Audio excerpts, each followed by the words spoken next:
Hello, my name is Marian, and today I would like to discuss a very special guitar that's come into my possession, this bad boy. This is a Gibson Chet Atkins, probably from the late 80s, early 90s. It's very cool and a very rare piece. I just wanted to do this video to tell the story of what I had to go through to get this thing playing again. Just a brief history on the Chet Atkins Gibson SSTs. Gibson made many variations on this. From what I've seen, the late 80s SST have this like a mahogany top on the headstock and a 1930s Gibson logo.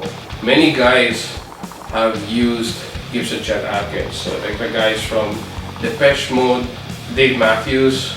There were a lot of issues when I sent it in for repair.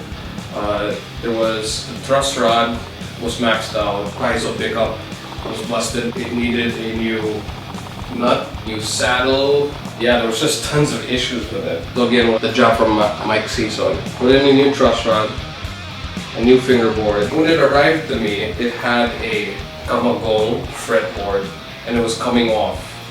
So there were cracks all the way here. So if you don't know what Camagong is a Philippine ironwood and very endangered species. They want to throw it away, so I really don't know what to do with it. So let me know in the comments what I should do with it. It's hard to see on camera, but the dots aren't even aligned with the fret, and it was kind of a hack job. So I had to go to two different repair guys to get this fixed. The guys at Mix's Guitar Spot recommended Gibson Cruzado up in Pasig. So he was able to open up this thing and see what the problem was. He shielded the electronics. He managed to get the preamp to work.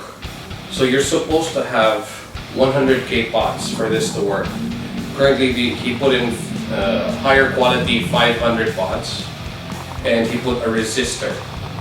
So it would trick the circuit to be 100K instead of 500.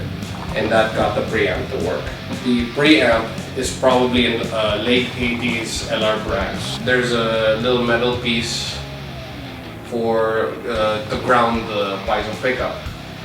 Unfortunately, we weren't able to open the back here and connect the ground wire to it. We didn't want to force out this metal block because we might damage the bridge and it would have to make a whole new bridge. I had to use this copper strip. That got rid of the noise problem completely. And he also recommended these cheap Korean Goiker knobs, but they're very good, and I think they're better quality than the plastic ones that came stock. The knobs here are volume, and this is a stack bass and treble. After that, we had it sent over to Mike, and he did an amazing job. He recommended a Indian rosewood fretboard instead. The neck is also quite chunky, 21 frets. Well, this is a very Gibson thing, but the upper fret axis ain't so great. You know, that's not exactly a handshake. So the nut currently is Graphtec. Bridge is a bone bridge that was cut by the guys at Mixes. Case is also pretty cool. Gibson doesn't make cases like this anymore. It says Gibson USA on it. It's got a velvet cover. But again, I'm really happy with what Mike did with this. Thank you so much, Mike and Popoy, for taking on this project, and it just turned out great. So yeah, I just wanted to document the life of this guitar, just really for a personal collection type thing. So what do I think of the guitar? A very cool guitar, and it just plays great now. I want to shred on it or make beautiful chords on it. I really love how it's turned out.